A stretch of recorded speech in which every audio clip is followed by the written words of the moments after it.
Menga eng ko'p keladigan savollar: bolalaringizga qanaqa dars qildirasiz, bolalaringizga qanaqa motivatsiya berasiz, bolalaringizga qayerdan dars olasiz, bolalaringizga qanaqa o'qituvchi tanlaysiz, bolalaringizga qanaqa qilib kitob yaxshi ko'rib o'qishini o'rgatgansiz. Umuman bola tarbiyasi haqida ko'p savollar keladi. Men o'zim katta tajribaga ega, bolalarini uyli joyli qilib qo'yib, bolasini qizini erga berib, o'g'lini uylantirib qo'ygan katta yoshli ayol emasman, lekin ya'ni tengqurlarim orasida mani bolalarim hali kichkina. Men 40 dan oshdi yoshim, lekin bolalarim hali kichkina. Shunga qaramasdan men kechroq farzand ko'rganim uchun ancha aqlliroq bo'lganman shekilli va o'zim yoshligimda qilgim kelgan ko'p narsani qilolmay qolganlarimni bolalarim qilishini, bolalarim o'sha agar o'shalarni o'sha paytda qilsa edim, imkon bo'lmagan. Men hayotiy vaziyatlardan kelib chiqqan holda men o'qiy olmaganman, lekin bolalarim o'qishini xohlaganim uchun men darslarga, umuman bolalarni o'qishiga katta ahamiyat beraman. Ko'pchilik buni biladi. Shuni gap ko'paytirmaydi, maqsadga o'ting. Bolalarimga qayerdan dars olaman, qanaqa dars qildiraman, qanaqa kitob yaxshi ko'rib o'qitganman. Hozir mana hammasi kitob o'qiydi. Men kitoblar hammasi o'qib bo'lingan. Bunga qanaqa qilib erishganman, o'shani sekin sekin bo'lishib bormoqchiman vaqt topgan sari. O'zi 2 yildan beri bu narsani rejalashtirdim, hattoki 3 yildan beri. Meni vaqtim bo'lganda videochini vaqti bo'lmadi. Uni vaqti bo'lganda meniki bo'lmadi, chunki bitta saytni tanishtirish 1 soat, 1,5 soatlik vaqtni oladi. Baxtimga yoki baxtsizligimga u bola O'zbekistonga ketib qoldi. Hozir shu yerdan ko'rayotgan bo'lsa salom. Va nasib qilmadi. Qarasam hozir hali ancha kutaman menimcha u bolani. O'shaning uchun kuttirmaydi. Undan ko'ra bo'lisha qoladi. Chunki har xil saytlardan har xil darslar olinadi va afsuski ba'zi saytlar borki, LGBTga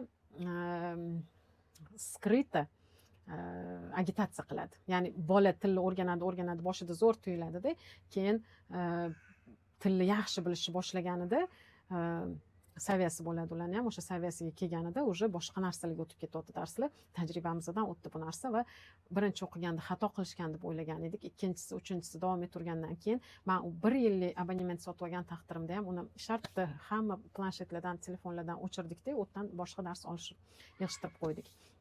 Keyin xullas mana shunaqa tajribalardan o'tganmiz. Saytlar bor, arzon dars olsa bo'ladi, saytlar bor, juda ham qimmatchi saytlar bor.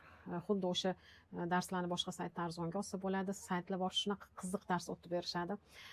Ba'zi saytlar bor, prosta o'tib ketish kerak, u saytlardan umuman kirish ham kerak emas. Xullas shunaqa saytlarni bildirib bormoqchiman, lekin bunga ikkilanmayman. Jonli efir qilsammikin, hafta oxiri shanba yoki yakshanba kuni kechki payt ko'pchilik uyda bo'ladigan, bolasini u kimga berib qo'yib, efirda ko'rib o'tirib, kerak bo'lsa savolini yozadigan payt bo'lish kerak. Bu ota bo'lsin, bu ona bo'lsin, umuman farqi yo'q.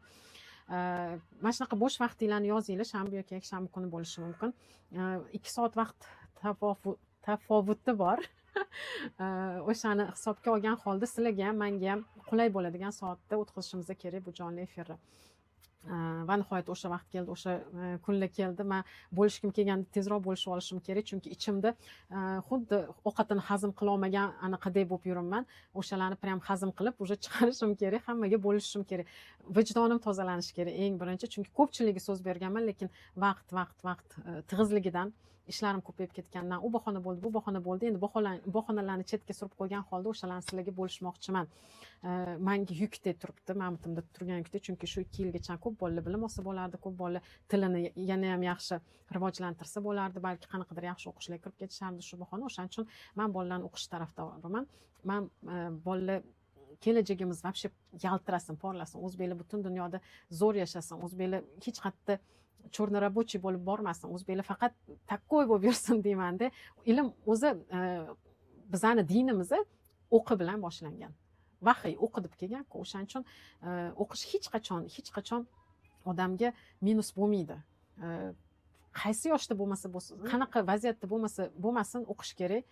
Bolalarni o'qitinglar, vlojeniyani o'qishiga qilinglar, mebeldan ko'ra, qanaqadir to'y-mo'y xarajatlaridan ko'ra, hattoki imorat solib uy ko'tarishdan ko'ra o'sha pullarni bolalarni o'qishiga vklad qilinglar. Rossiyada ishlayapsizlar, lekin O'zbekistonda uchastka quryapsizlar. O'sha pullardan ko'ra bolalarni o'qishiga ishlatsanglar, sizlar sal 5-6 yilda katta bo'lsa, u bola 18 ga kirganda yaxshi joylarda o'qib, mayli bir 10 yilinglar ketsa, keyin u bola sizlarni tilla qilib yashatib qo'yadi inshaalloh. O'shaning uchun vkladni noto'g'ri joyga qilish kerak emas. Hozir vklad deyapman, lekin o'zbekchasini topolmayapman, uzr so'rayman. Iloji boricha o'zbekcha gaplashishga harakat qilaman. Ba'zan miya ham achchiq bo'lib ketadi. Xullas shunaqa, sizlardan fikringlarni kutaman. Qaysi kun nima qilamiz, o'shanga qarab mana rejalashtirardim va hammamiz birga o'tirib efirda bitta saytda analiz qilardik.